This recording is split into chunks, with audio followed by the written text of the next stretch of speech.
ठीक। Victor Henry का बहुत अच्छा दोस्त बन चुका है और दोनों एक दूसरे से बहुत सारी बातें शेयर कर रहे हैं और यहां से ये स्टोरी नए पेज से चलेगी। ठीक, मतलब ये पेज सिर्फ आपका टारगेट होगा आज का, बस यही पेज आपको पढ़ना है। ये पेज पढ़ाने के लिए हमको 15 मिनट का समय चाहिए, लेकिन वर्ड मीनिंग बहुत सीरियसली हर जगह से आप नोट करते जाएंगे। चलिए पहले लाइन से आते हैं। No matter said the gentleman, it was wrong to do so and I reapproach myself. Reapproach का मीनिंग लिखिए। रीप्रोच का मीनिंग पीछे दिया हुआ है, आप वहीं से मीनिंग इसको ले लेंगे, लेकिन मैं अपने लैंग्वेज में लिखवाऊंगा। Expression of disapproval. डिसअप्रूवल का मतलब होता है इनकार कर देना, तो रीअप्रोच का मतलब भरिए इनकार करना। हिंदी में लिखिएगा, मीनिंग हमेशा हिंदी में लिखिए और you should have a pencil also. ठीक, रीअप्रोच का मतलब क्या हुआ? इनकार कर देना। वर्ड मीनिंग को पढ़ते चलो, इंग्लिश धीरे धीरे मजबूत हो जाएगा। माई सेल्फ का मतलब मैं सही है। माई सेल्फ का मतलब आपको पता होगा, जब आप अपने बारे में, खुद के बारे में बात करते हैं, माई सेल्फ हो जाता है। ठीक, आगे निकलते हैं। But I do not wish you have a bad opinion of me, let me drink a drop together. ठीक, दोनों एक साथ मिल करके हम बातचीत कर रहे हैं और पानी भी पी रहे हैं। आगे बढ़ते हैं। The man had finished eating the duke and he drank a mouthful of brandy। देखिए यहाँ पे ब्रांडी की बात हो रही है, पानी के साथ साथ ये लोग आपस में ब्रांडी भी पी रहे हैं। ब्रांडी का मतलब एक तरह का शराब होता है, तो ब्रांडी के सामने लिख दीजिए शराब लिख दीजिए, या अल्कोहल लिख दीजिए, अल्कोहल लिख दीजिए। और फ्रांस में इतनी ठंडी पड़ती है कि वहां पे अल्कोहल कंज्यूम करना बहुत नेसेसरी काम है। शायद अगर मैं भी फ्रांस में रहता तो मैं भी पीता, इसमें कुछ गलत नहीं है। वहां अगर आप पिएंगे नहीं तो आप रह ही नहीं पाएंगे, क्योंकि ठंड बहुत ज्यादा है। हमारे देश में एक बहुत महान समाज सुधारक पैदा हुए, उनका नाम था, आप इनके बारे में जानते होंगे, राजा राम मोहन रॉय। आप इनके बारे में पढ़ें।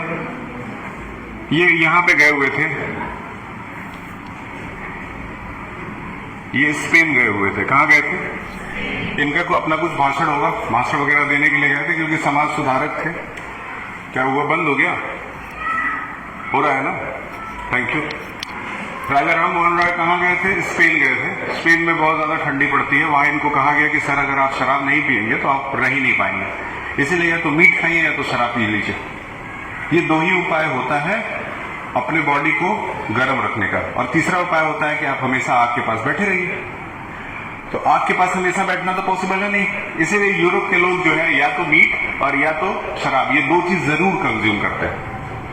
उनका करना ये मजबूरी भी है, लेकिन इनको ना ही मीट खाना पसंद था, ना ही शराब पीना पसंद था। और वहां पे इनका 15 दिन का प्रोग्राम था। 15 दिन इनको वहां पे बिना पिए और बिना खाए रहना पड़ा, और उसके बाद वहां से वो कभी वापस नहीं आए। मतलब वहीं पे 15 दिन उनका डेथ हो गया। समझ में आ रहा है? राजा राम मोहन रॉय के बारे में कभी गूगल करके पढ़िएगा, आपको समझ में आएगा। आगे बढ़ते हैं। The man had finished eating, इसका मतलब ये हुआ कि शराब पीना किसी किसी देश में जरूरी है, आपके देश में जरूरी नहीं है। आपके देश में मौसम ठीक ठाक है, अच्छा है, यहाँ पे इतना ज्यादा ये सब जरूरी नहीं है, इसीलिए अगर कोई पीता है तो उसको मना कराए। द ड्यूक, आगे बढ़ते हैं। What is your name? Asked the soldier of the line. Hardyman, दोनों आपस में बात कर रहे हैं, एक दूसरे का नाम शेयर कर रहे हैं। Replied the Duke, omitting his title. Omitting मतलब डिलीट करना होता है, नोट करिए। Omitting का मतलब होता है डिलीट करना। Omitting का मतलब डिलीट करना, ठीक है। हार्डिमन जो था वो ड्यूक था ना, प्रिंस था, एक तरह से रिच आदमी था, लेकिन वो अपना टाइटल इसको नहीं बताता है। ये कहता है बस मेरा नाम क्या है, हार्डिमन है, ड्यूक नहीं लगाता है बीच में। जीन विक्टर, अभी बताया आपको विक्टर के बारे में। विक्टर का पूरा नाम क्या है? Jean Victor. आगे बढ़ते हैं। I have just entered this company. I have just entered this company का मतलब, कंपनी का मतलब सेना, सेना लिखिए। कंपनी का मतलब है सेना, ठीक है। मतलब अभी अभी हार्डिमन ने सेना ज्वाइन किया। आई एम, हार्डिमन ने और जीन विक्टर ने, ये दोनों नए नए सेना में आए हैं। पहले क्या थी? I am just out of the ambulance and in the infirmary. देखिए लिखा है I am just out of the ambulance and in the infirmary. Ambulance और इन्फर्मरी दो चीजें होती है ना। आपके स्कूल में स्टाफ रूम के ऊपर लिखा हुआ है सिक रूम, पढ़े? लिखा है सिक रूम को ही इन्फर्मरी कहा जाता है। मतलब जहां पे अब आप बीमार पड़ जाते हैं तो थोड़े समय के लिए वहां पे रिलैक्स करने के लिए जाते हैं, फर्स्ट एड के लिए। तो यहां लिख दीजिए इन्फर्मरी के सामने रूम फॉर फर्स्ट एड, इलाज के लिए कमरा। और एम्बुलेंस का मतलब बताने की जरूरत तो है नहीं, वर्ड के मीनिंग पकड़ते चलिए। पूरा चैप्टर आप घर पे पढ़ेंगे, आपको खुद ही समझ में आएगा।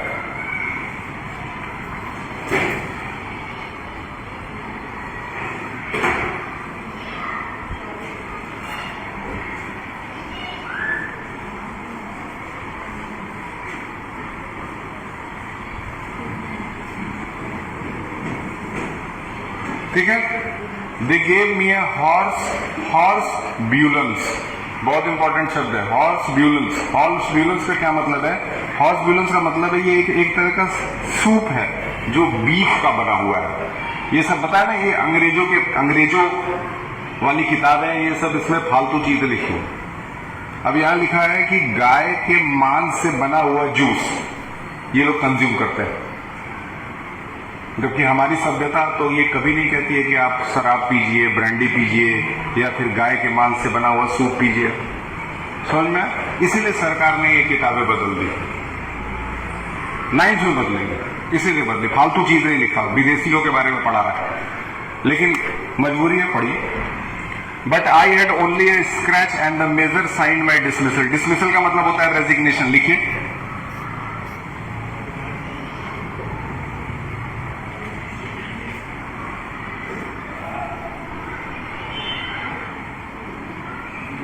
ठीक है। तो जीन विक्टर जो है वो पहले कहां काम करता था? पहले कहां काम करता था? एक हॉस्पिटल में। ध्यान से सुनिएगा, इसीलिए एम्बुलेंस का नाम दिया है। अब क्या कह रहा है कि वहां पे उसको जो खाना मिलता था वो बिल्कुल वो पसंद नहीं करता था। जो हॉर्स बिलियन करके उसको डिश मिल रहा है वो उसको पसंद नहीं था, इसलिए उसने वो काम छोड़ करके क्या ज्वाइन कर लिया? आर्मी ज्वाइन कर लिया। समझ में आया? ठीक। But I had only a scratch major, so much the worse for me. Now I am going to commence to be devoured by hunger again. For believe me, if you will, comrade, but such as you see me. इसमें दो शब्द हैं बहुत important, लिखिए।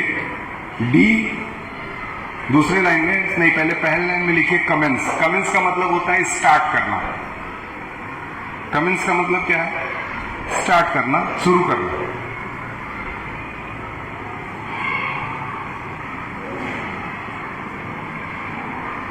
ठीक है। उसके बाद एक शब्द इसमें और है, उसमें डेवर्ड लिखा हुआ है, दूसरे लाइन का पहला शब्द डेवर्ड। यू डोंट हैव बुक, तुम लोग के पास बुक नहीं है। डेवर्ड ऐसे बैठे रहो, खाली लोगों की तरह जिंदगी में बैठे। डेवर्ड बाय हंगर अगेन। डेवर्ड का मतलब होता है भूख से मरना। नोट करिए। तो ये कहता है कि भूख से मरने से बेहतर है कोई ना कोई काम शुरू किया जाए, कुछ तो करना पड़ेगा। तो पहले उसके सामने ये चुनौती थी कि जहां वो काम कर रहा था वहां पे उसको खाना अच्छा नहीं मिलता था। आर्मी में जब वो आ गया है, यहां भी उसको खाना अच्छा नहीं मिल रहा है। क्या मिल रहा है? सूखा हुआ ब्रेड मिल रहा है, क्योंकि पूरा देश किसमें है? युद्ध में है। तो कहां से अच्छा खाना मिलेगा? मतलब अभी भी इसके जीवन में किस चीज की समस्या चल रही है? भोजन की समस्या। So much worse. वर्स मतलब बेकार। टिक करिए। बदतर भी कहा जा सकता है वर्स को।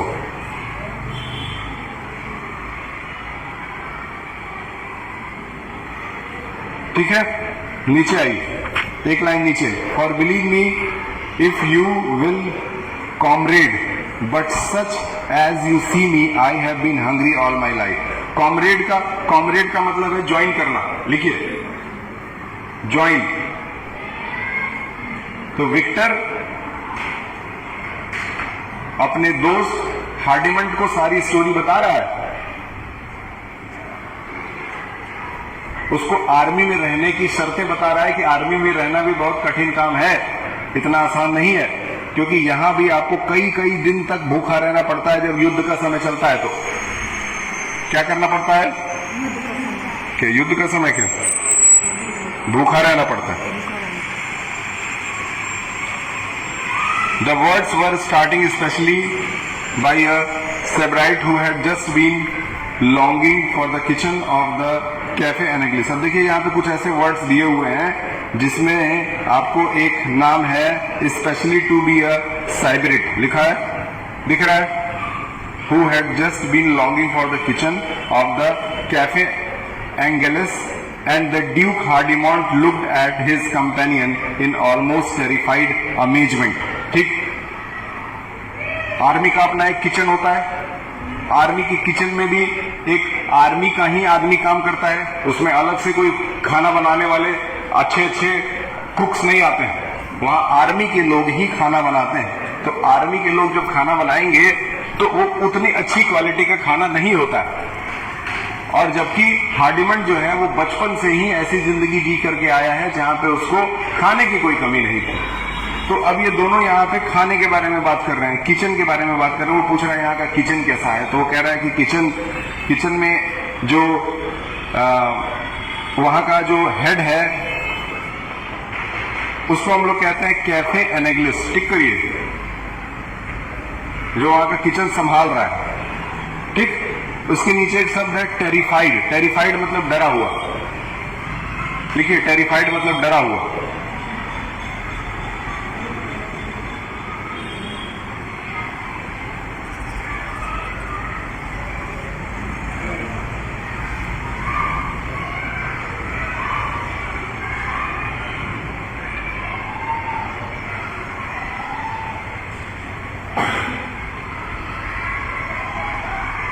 ठीक, आगे आते हैं। The soldier smiled sadly showing his hunger wolf like teeth as white as his sickly face. अब आपस में दोनों बात कर रहे हैं हंसते हुए, और जो सोल्जर है उसका दांत, उसके दांत की तुलना किससे की गई है? वुल्फ से। मतलब वो हंसता है तो उसका जो चेहरा है वो वुल्फ की तरह नजर आ रहा है। इस तरह के इंग्लिश में फ्रेजेस डाले जाते हैं। आगे निकलिए। Expected something further in the way of explanation और confidence come, said he suddenly seizing his familiar way of speaking, doubtless diving that his companion belonged to the rich and family. Let us walk along, he wrote, to warm our feet, and I will tell you things such which probably you have never heard. I am called Jean Victor। ठीक है, आपस में दोनों walk कर रहे हैं और walk करते करते एक दूसरे से कह रहे हैं कि अभी चलते रहो, आगे चलते हैं, आगे चल करके देखते हैं क्या होता है, और मैं तुम्हें आर्मी और अपने लाइफ से जुड़ी हुई अनेकों बातें रास्ते में बताते चलूंगा। आगे निकलते हैं। फिर उसके बाद है that is all for I am foundling and my only happy remembrance is of my earliest childhood. Victor कहता है कि जब से मैं बड़ा हुआ हूं तब से मैं परेशान हूं, दुखी हूं, लेकिन जब मैं छोटा था तो मैं बहुत खुश था। बहुत अच्छी बात। एट असाइलम, असाइलम का वर्ड मीनिंग लिखिए, असुरक्षित। असुरक्षित बहुत लंबा ये लेक्चर अब नहीं चलेगा, 5 मिनट में खत्म होने वाला है।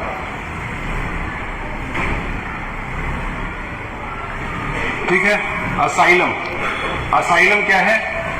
असाइलम का मतलब होता है कि जब आप किसी दूसरे देश में जा करके ये कह दे कि मेरा देश सुरक्षित नहीं है, आप मुझे यहां रख लीजिए, आप मुझे अपने देश में रख लीजिए क्योंकि मेरे देश में मुझे खतरा है, तो इसको असाइलम कहा जाता है। याद रखिएगा, ठीक है, असाइलम।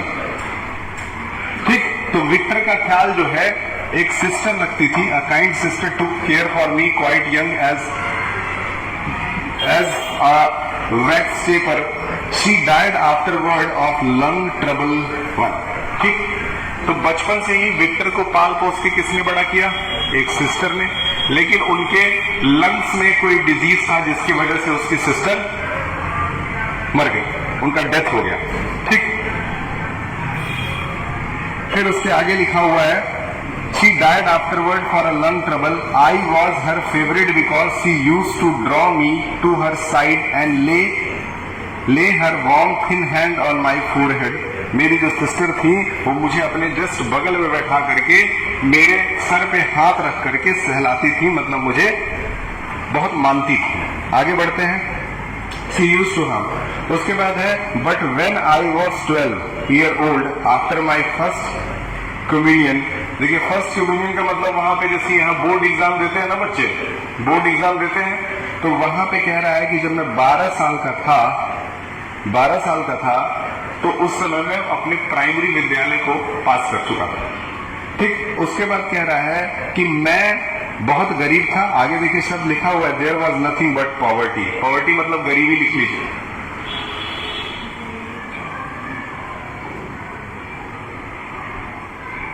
अब बहुत कम लेक्चर ये बचा हुआ है 2 से 3 मिनट का।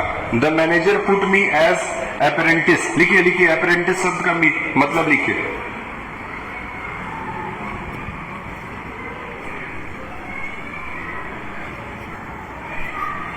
ठीक है, यहां अप्रेंटिस शब्द का मतलब मजदूर से है, मजदूर।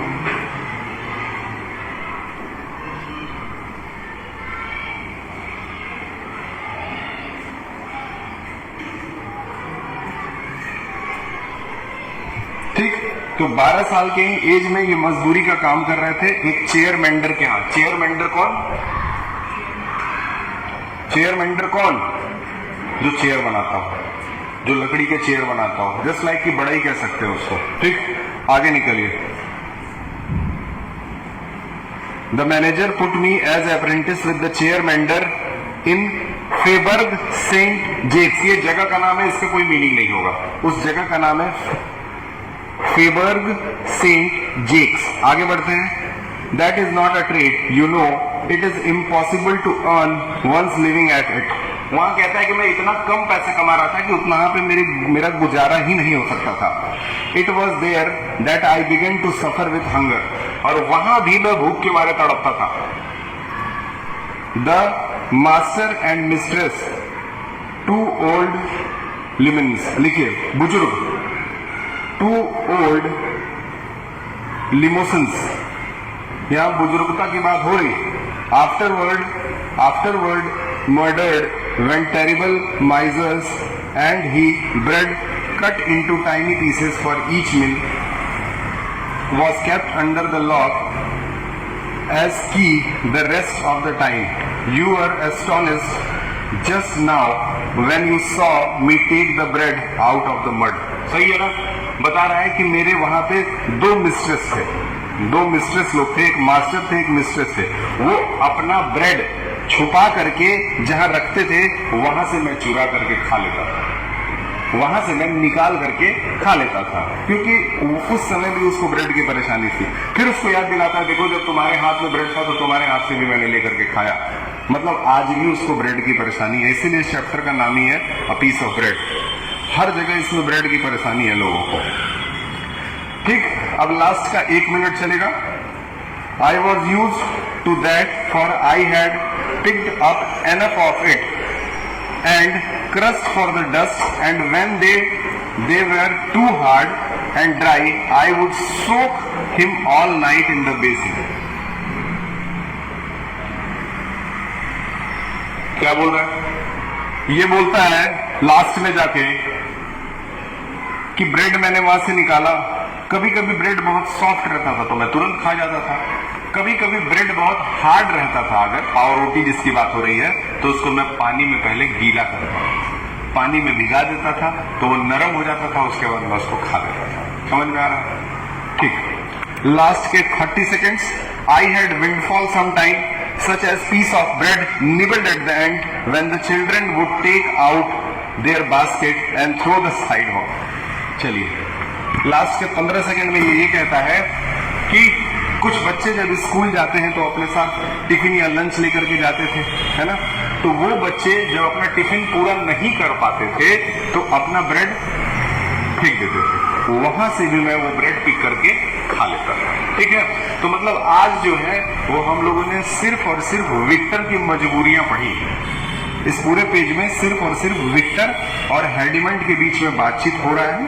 सपोज ये विक्टर है, ये हेडिमंट है, ये आपस में बातचीत कर रहे हैं। इनको रोटी की बहुत परेशानी रही है और ये बहुत अमीर आदमी रहे हैं, क्योंकि इनको 2100 रुपए मेरे ख्याल से इनाम भी मिला है।